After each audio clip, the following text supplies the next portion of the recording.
ये अध्यापक आपका स्वागत करता है।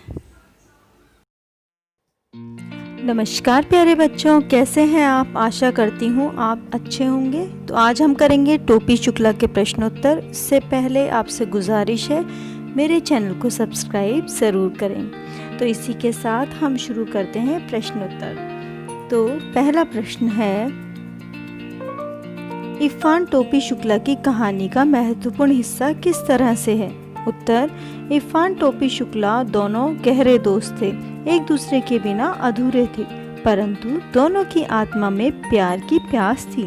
इरफान तो अपने मन की बात दादी को या टोपी को कहकर हल्का हो लेता था, परंतु टोपी के लिए इरफान और उसकी दादी के अलावा कोई नहीं था। अतः इरफान वास्तव में टोपी की कहानी का अटूट हिस्सा है। इरफान की दादी अपने पीहर क्यों जाना चाहती थी? इरफान की दादी मौलवी की बेटी न होकर जमींदार की बेटी थी। वह दूध, घी, दही खाती थी। लखनऊ आकर वह इसके लिए तरस गई, क्योंकि यहाँ मौलवीन बनकर रहना पड़ता था, इसीलिए उन्हें पीहर जाना अच्छा लगता था। प्रश्न 3, इरफान की दादी अपने बेटे की शादी में गाने बजाने की इच्छा पूरी क्यों नहीं कर पाई? उत्तर है, दादी का विवाह मौलवी परिवार में हुआ था, जहां गाना बजाना पसंद नहीं किया जाता था, इसीलिए बेचारी दिल मसोच कर रह गई।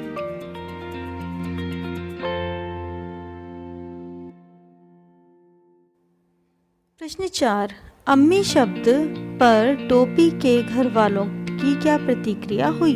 उत्तर, अम्मी शब्द को सुनते ही सबकी नजरें टोपी पर पड़ गई, क्योंकि यह उर्दू का शब्द था और टोपी हिंदू था। इस शब्द को सुनकर जैसे परंपराओं की दीवारें डोलने लगी। घर में सभी हैरान थे। माँ ने डांटा, दादी गर्जी और टोपी की जमकर पिटाई हुई। प्रश्न 5, 10 अक्टूबर सन 45 का दिन टोपी के जीवन में क्या महत्व रखता है? उत्तर, 10 अक्टूबर सन 45 को इरफान के पिता का तबादला हो गया और वे चले गए। अपने प्रिय दोस्त के चले जाने से वह बहुत दुखी हुआ। उसने कसम खाई कि वह कोई ऐसा दोस्त नहीं बनाएगा जिसकी बदली हो जाती है। तो एक तो इरफान की दादी, जिससे वह बहुत प्यार करता था, वह नहीं रही। फिर इरफान चला गया तो वह दिन के लिए उसके लिए महत्वपूर्ण बन गया। अब है प्रश्न 6, टोपी ने इरफान से दादी बदलने की बात क्यों कही?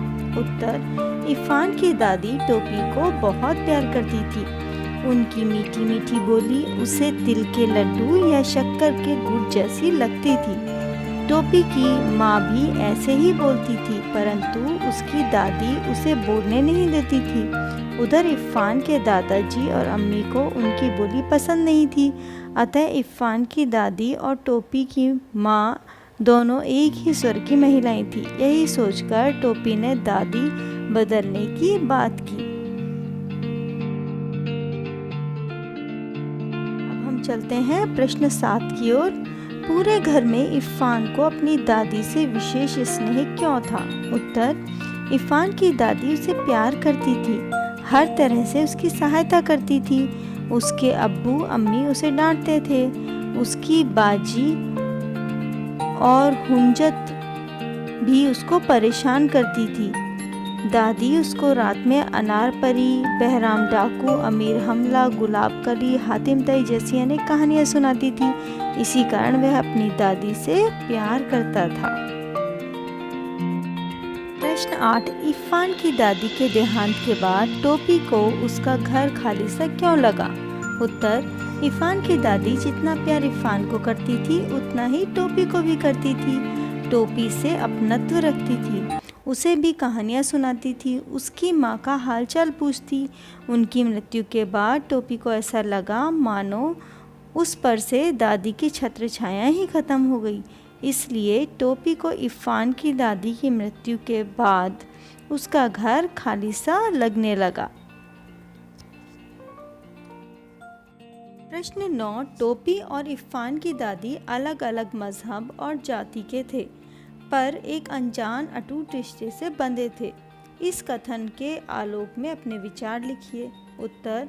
टोपी हिंदू धर्म का था और इरफान की दादी मुस्लिम, परंतु जब भी टोपी इरफान के घर जाता दादी के पास ही बैठता। उसकी मीठी मीठी पूर्वी बोली उसे बहुत अच्छी लगती। दादी पहले अम्मा का हाल पूछती। दादी उसे रोज कुछ न कुछ खाने को देती, परंतु टोपी खाता नहीं। फिर भी उनका हर शब्द उसे गुड़ की डली सा लगता, इसलिए उनका अटूट रिश्ता था। अब है प्रश्न 10। टोपी 9वीं कक्षा में 2 बार फेल हो गया। बताइए क ज़हीन होने के बावजूद भी कक्षा में 2 फेल होने का क्या कारण थे।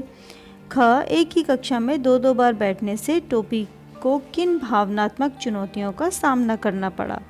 ग टोपी की भावनात्मक परेशानियों को मद्देनज़र रखते हुए शिक्षा व्यवस्था में आवश्यक बदलाव के सुझाव दीजिए।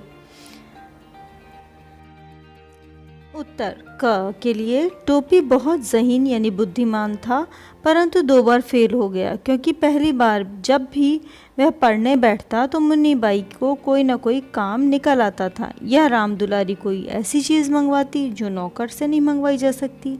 इस तरह वह फेल हो गया। दूसरे साल उसे मियादी बुखार हो गया और पेपर नहीं दे पाया, इसलिए फेल हो गया।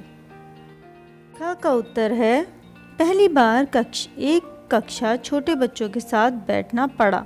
दूसरे साल 7वीं के बच्चों के साथ बैठना पड़ा, इसीलिए उसका कोई दोस्त नहीं बन पाया। अध्यापक भी बच्चों के न पढ़ने के कारण फेल होने का उदाहरण टोपी का नाम लेकर देते थे, उसका मजाक उड़ाते थे।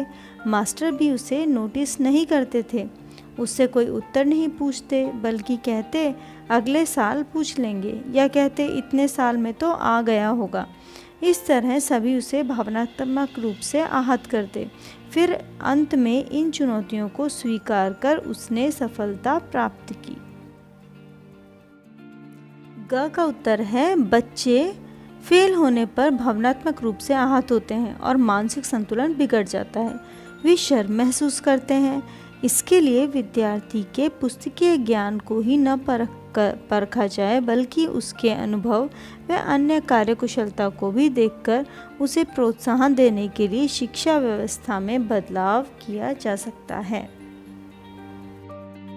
हमारे चैनल को सब्सक्राइब करना ना भूलें।